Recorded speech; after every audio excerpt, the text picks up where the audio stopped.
As we appreciate you tuning in with us today, where we invest our time in real talk, biblical truth, and everyday wisdom.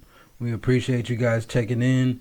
So today's topic, we're going to be talking about generational curses. I am Bennie Jr. This here is my father, Bennie Sr. We're going to go ahead and you want to break in that topic for us today?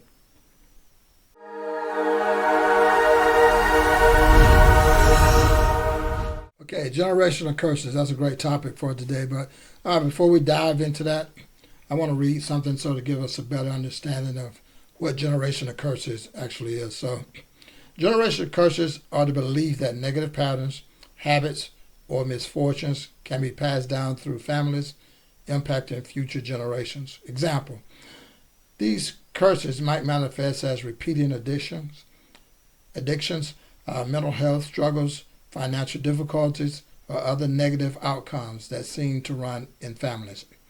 Today we're going to focus on dysfunctional patterns such as alcoholism, drug addictions, physical and verbal abuse, poverty, and poor money management. But before we dive in, let's take a look at this clip. Welcome to a deep dive into a topic many of us seldom ponder, but often experience: generational patterns affecting our lives. Breaking the cycle, generational consequences, not curses, is all about understanding the past to transform our future. Have you ever wondered why certain struggles repeat in families? Today, let's unravel this mystery together and discover how these patterns influence us and how we can change them. Let's get right into it. One of the sneakiest tactics out there, especially when it comes to families, is the generational attack. Picture this: a struggle your father had, and now you see it creeping into your life. Or something your mother faced, echoing through your own experiences. Often, these aren't just coincidences. These are inherited tendencies and repeated patterns from upbringing. Think of it like a bad habit passed down unintentionally. The influence could be subtle, like a whisper, yet its impact can be profound across generations. So why does this keep happening? It may not be as mystical as it sounds. This is about genetic tendencies and behaviors inherited through environment. Imagine a child observing the daily actions of their parents. What they see, they often mimic. It's natural. Our beliefs, our reactions, even our way of life are, to some extent, reflections of what we have seen growing up. These patterns show up not because of an unbreakable curse, but because of the powerful mimicking of behaviors across generations. It's crucial to remember, these are patterns, not inescapable curses. I think using the word curse kind of give us an excuse for bad behavior. First of all, I don't believe in anything as far as generational curses is concerned. Mm-hmm. No, we look at television shows, movies that involve some kind of mystical curse or something like that. Yeah. Then in the movie, someone else has to come along and do whatever they do to kind of break the curse. Because since the curse is on you, you can't break the curse. Yes. You got to have someone else come in and do it. So that gives us an excuse to keep doing the same thing over and over. So that's where we get the generational thing for them. Because let's say you're a drug addict now, but your father was a drug addict, your mom was, and your grandparents were, and so you think this is the natural process. Well, I'm like this because of this. Yeah, I can't control it. This is just going to happen. So what we have to do is remove the label, remove that word curse. Once we remove that label of curse for something that's happening in our lives, now we become responsible for the behavior that we have. And the only way we can change the behavior is to change the way we see it and our mindset concerning it. So one thing, and this is kind of funny because it's a couple things that are sticking out to me. You're saying a couple different words, and they all happen to start with C. I don't know how relative that is, but you're saying change as one thing, and that's a very general. That's a verb. So change, and then you're saying consequences, choices, and curses. Mm-hmm.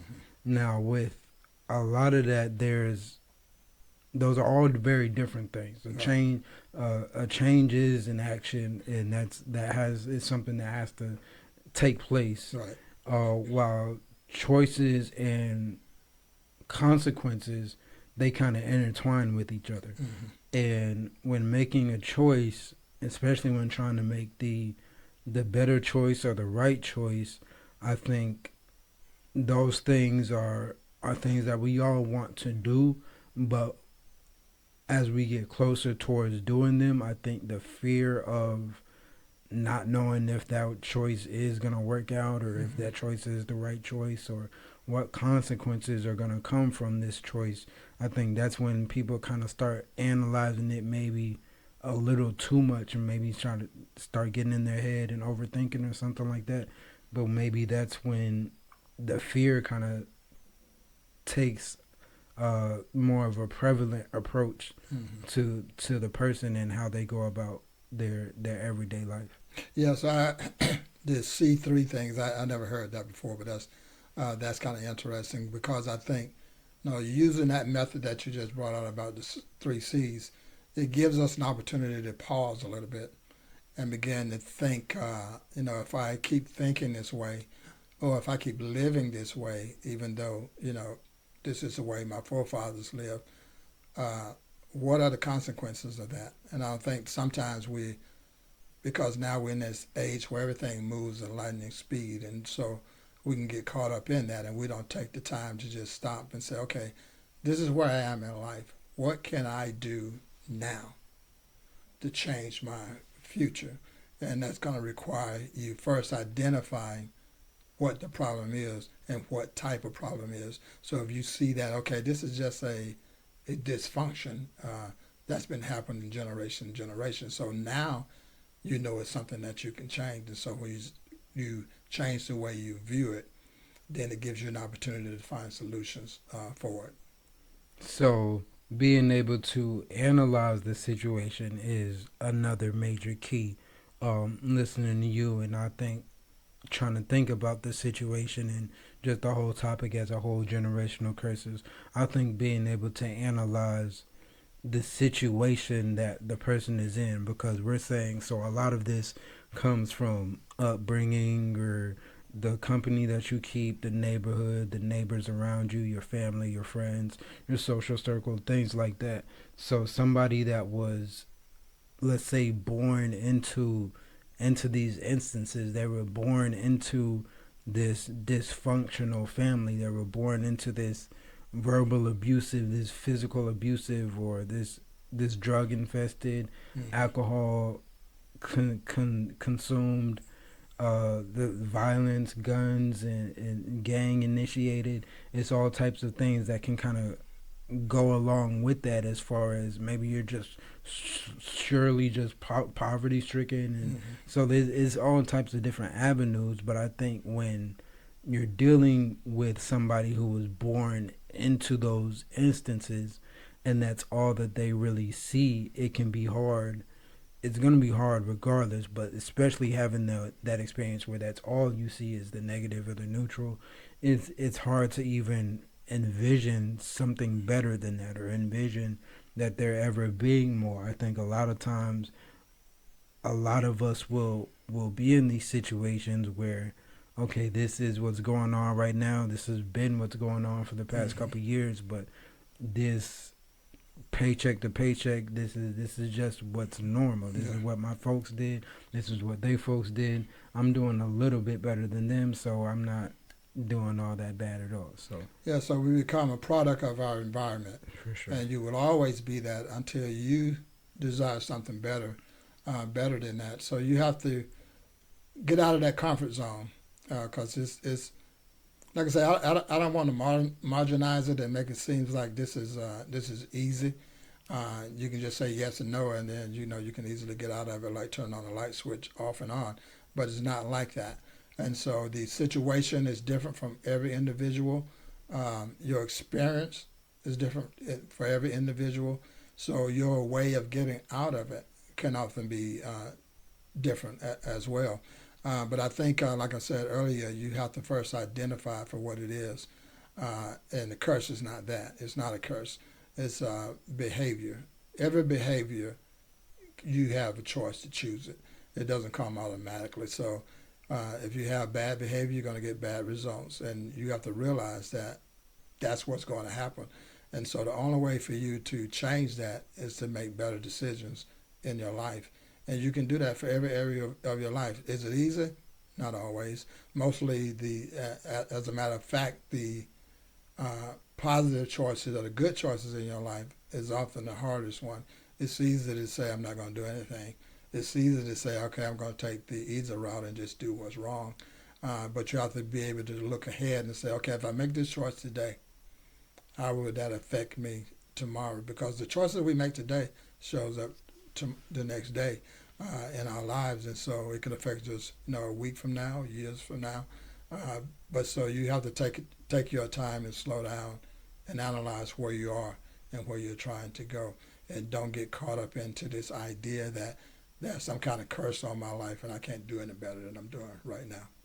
For sure, for sure. So all in all, it really feels like curses, if we're wanting to label it as that, it's in our best interest to get as far as away from that as possible and really analyze what it is that we're labeling a curse, and let's differentiate if this is a curse, a consequence, or a choice. And is it a consequence of a choice that we personally are making, or are these consequences of choices that other people have made for us?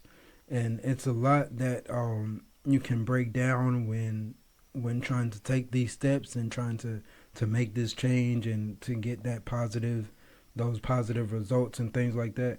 However, it is imperative, like my father was saying, to keep the company that you keep, being able to have them be a trustworthy, solid foundation for you to get your support from is very valid. It's very, very imperative that you have that, and just have the courage to not let the fear of the unknown deter you from pursuing where it is that you want to go. And that's great what you said, the fear of the unknown, because that stops us from making those choices, because, like you said, it's an unknown situation, or unknown environment, and so the easiest thing to do is not do anything at all and don't even try to make any change. But I think that we have to realize that there are negative things that happen in all of our lives. I don't care who you are, where you was brought up with, whether you had money or you didn't have money. There still was challenges in your life. But regardless of what happened in your life, whether it happened when you were adolescent, or happened later on when you was a teenager, or even an adult, that along that path, there are opportunities that show up where you can choose to take a different path in life. And so we just can't settle that for the norm. We can't always take the easy route. Sometimes we got to take the difficult route and make those choices, because this is one thing we have to realize, is that we can't live in that environment where we think that we're being cursed, because it put us in a situation where now we envision that I don't have any hope. I can't do anything today to change my tomorrow, but you can do that. So we're going to take that label off. No more curse. I don't have a curse. I just have to make a choice that is going to benefit me. And it's what we really need to realize is that when we have these dysfunctional behaviors in our lives, that it don't just affect us, because sometimes we're focusing on ourselves so much that we don't realize the impact that dysfunctional behavior causes for others in our inner circle, families, friends, co-workers, and what have you. And so we can change that thought process to make it better, not only for ourselves, but for others as well. So that was a very interesting point when you brought up, I believe it was hope. So when we're kind of, we find ourselves in that position to where things aren't really as great as they could be, and you've been in that situation for so long, maybe you sometimes lose a sense of hope, or you kind of start giving up to believe that there's better out there, or like I was saying earlier, somebody that is born into these situations that maybe could be seen as this generational thing. Maybe somebody was born into alcoholism and their parents, direct parents, are alcoholism, or they're alcoholics, and it's being pushed up on them as a young age, or it's a violent struck in neighborhood, or their parents are gangbangers, their cousins are gangbangers. Now at 9, 10, 11 years old, it's being pushed up on them for them to take that same route. Right. And for years and years and years, this is all this person has ever seen. This is all this person has known. It can be hard to even, especially if you're poverty stricken, it can be hard to imagine anything more than what it is that you see.